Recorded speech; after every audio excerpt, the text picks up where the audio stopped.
If you think I'm lying, drop the bomb. If you think I'm crazy, drop the bomb. But don't drop the bomb just because you're following orders. Outbreak is the film that made the world terrified of a monkey, a movie so convincing that when a real Ebola outbreak hit Zaire the same month it released, audiences couldn't tell where the film ended and reality began. But even after 30 years, this film is hiding secrets. Did you know Outbreak only exists because it won a brutal Hollywood race against a Ridley Scott film starring Robert Redford and Jodie Foster? Today we're uncovering the hidden truths about Outbreak 1995, including the far darker version that never made it to screen, 15, the film that killed another film. Outbreak ends with the virus contained, the town saved, and Dustin Hoffman's Sam Daniels reunited with his ex-wife, clean, hopeful, reassuring. But the film that was supposed to tell this story had a completely different ending, and it was being made by an entirely different team. In 1994, 20th Century Fox announced Crisis in the Hot Zone, directed by Ridley Scott, starring Robert Redford and Jodie Foster. It was based on a true story, a real Ebola outbreak, real military cover-ups, an ending where hundreds of infected monkeys are euthanized and nobody walks away clean, no romance, no heroic resolution, just a terrifying, true account of how close a viral catastrophe came to Washington, D.C., Then Robert Redford brought in his own writers to expand his role. Jodie Foster quit over script problems. Redford followed. Fox had already spent millions. Warner Brothers spotted the chaos, fast-tracked Outbreak, and as producer Linda Obst later said, "I didn't think the good guys could lose." The darker, truer film collapsed. The Hollywood version survived. Fact 14, it killed a Ridley Scott film. To get made, Outbreak did not arrive alone. At 20th Century Fox, a competing project called Crisis in the Hot Zone had been in active development in a film based directly on Richard Preston's nonfiction account of the real Ebola arrestin incident in suburban Washington, D.C.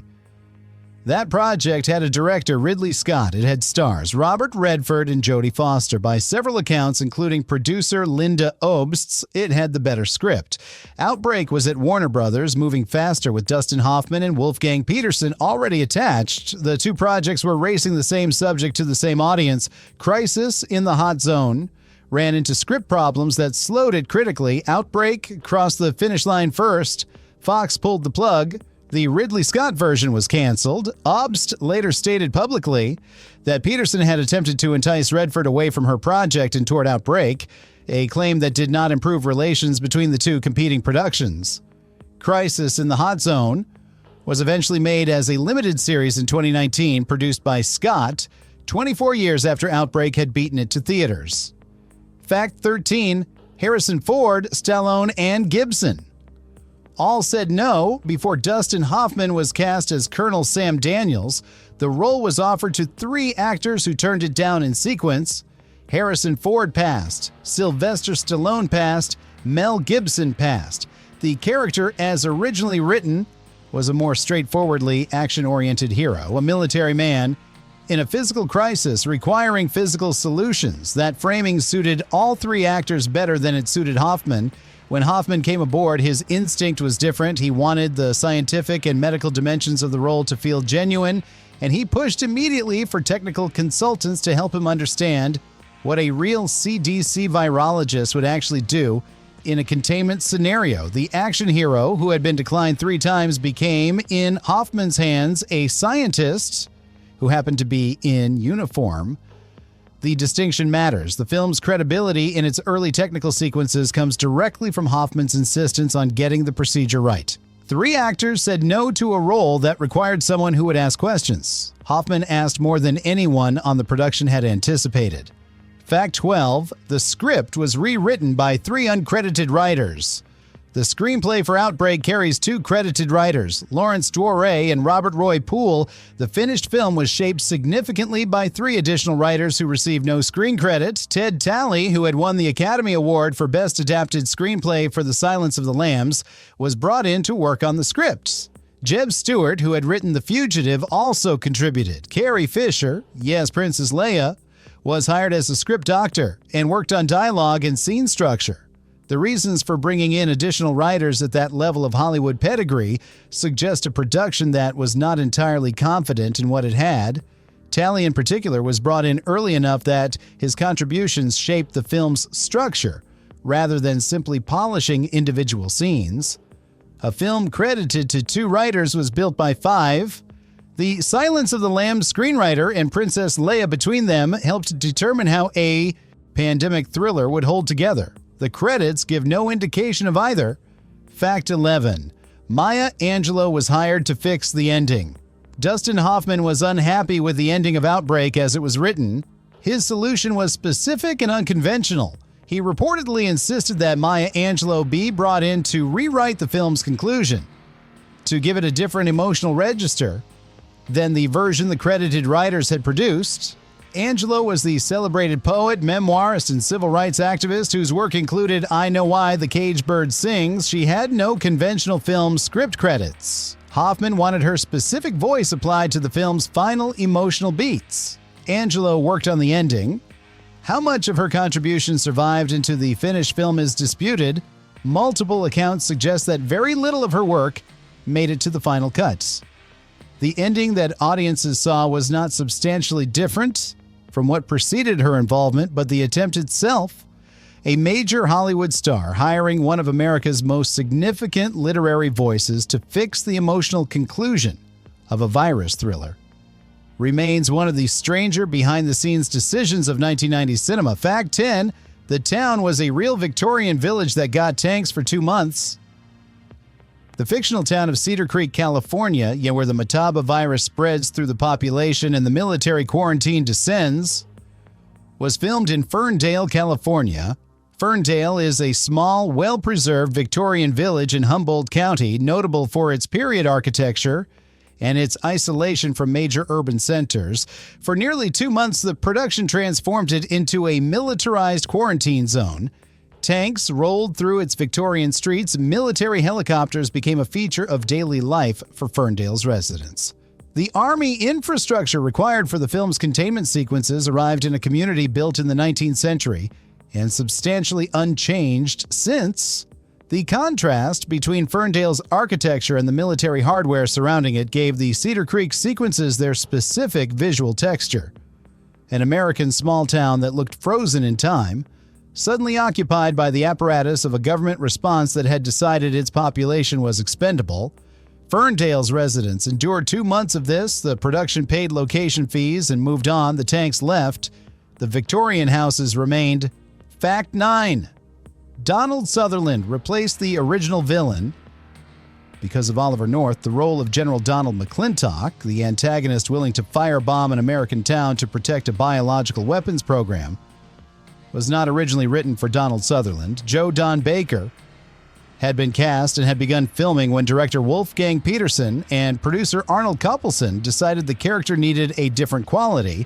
They wanted the specific combination of military authority, ideological conviction, and moral corruption that they associated with Oliver North, the National Security Council member whose testimony during the Iran-Contra hearings had made his particular brand of self-righteous military pragmatism one of the decade's defining political images. Sutherland, they felt, could deliver that specific register. In a way Baker could not. Baker was replaced. Sutherland joined the production after it had already begun and completed all of his scenes without causing delays to the schedule. The villain of a film about government willingness to sacrifice civilians was specifically designed to evoke one of the most controversial real military figures of the era. Fact 8. Kevin Spacey and Cuba Gooding Jr. were cast before their Oscars Outbreak. Arrived in theaters in March 1995.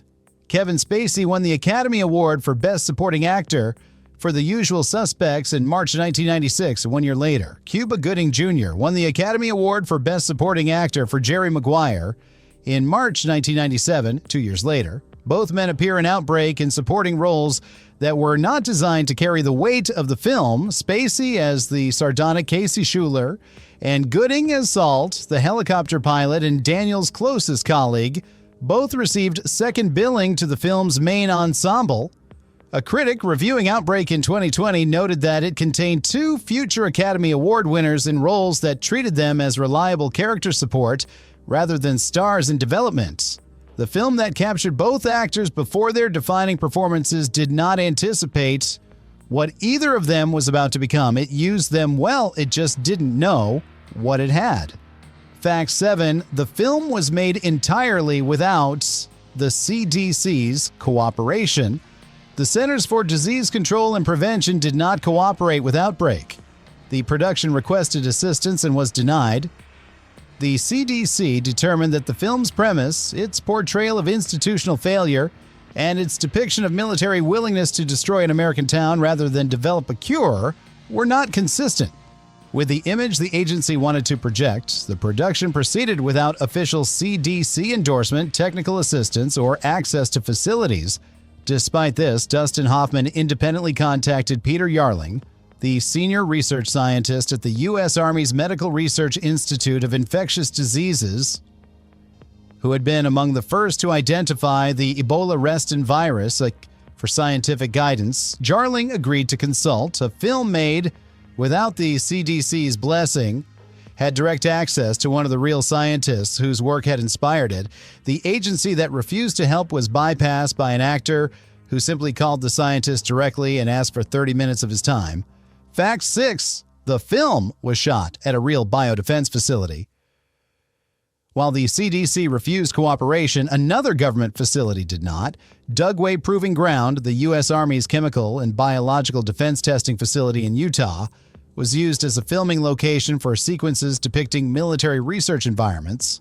Dugway is one of the most secure and restricted military installations in the United States, built across 800,000 acres of Utah desert and used for testing biological and chemical defense systems under controlled conditions.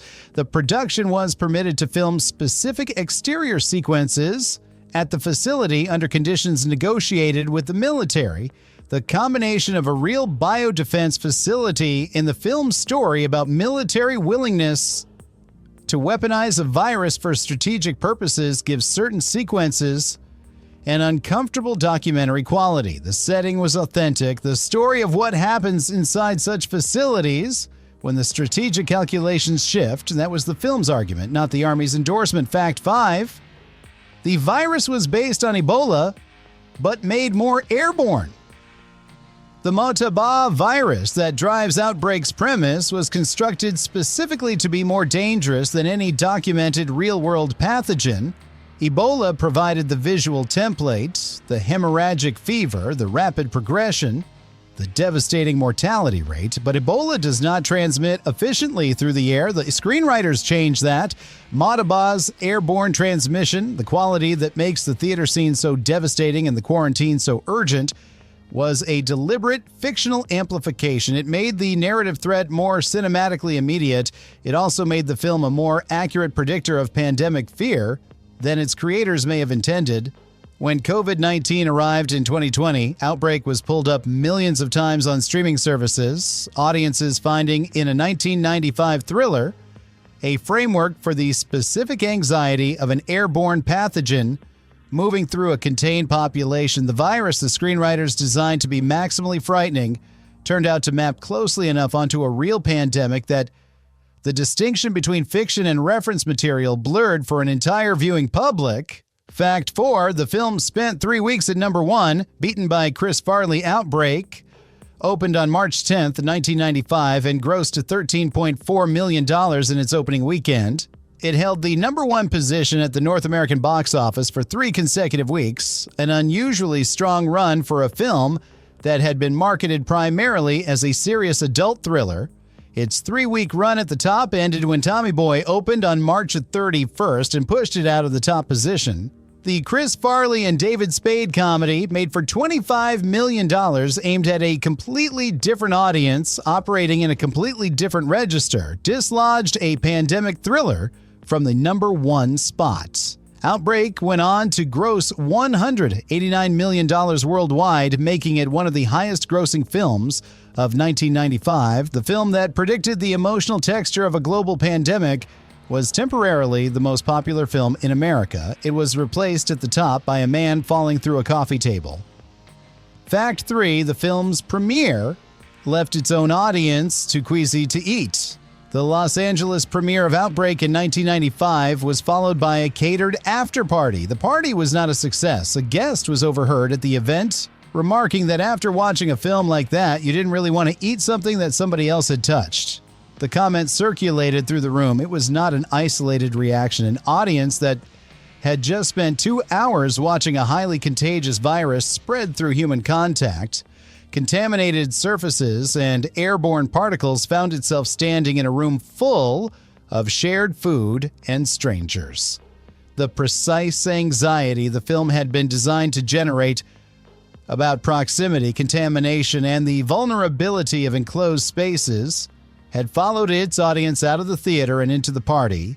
The most effective review Outbreak ever received was delivered anonymously at its own premiere by a person declining a canapé. Fact 2, Wolfgang Petersen made it immediately after Das Boot. Wolfgang Petersen's career was built on films about contained environments under extreme pressure. Da Zweites Boot, his 1981 German masterpiece about a U-boat crew, is one of the most claustrophobic and physically intense films ever made. In The Mouth of Madness, Enemy Mine, and The Never-Ending Story all showed different dimensions of his range. Outbreak brought him back to the enclosed environment premise in a fundamentally different setting. Not a steel tube under the Atlantic, but an American town, a government laboratory, and a military helicopter. The same directorial instinct that had made Das Boot submarine feel genuinely suffocating gave Outbreak's quarantine sequences their pressure. A German director who understood containment, who had spent months building the sensation of walls closing in, applied that understanding to a film about a society trying to contain something it couldn't fully see. The skill was the same. The ocean had simply been replaced by a California town. Fact 1, the government scientist told Hoffman to ask the fool who wrote it. Dustin Hoffman was dissatisfied with the technical credibility of the Outbreak script early in production.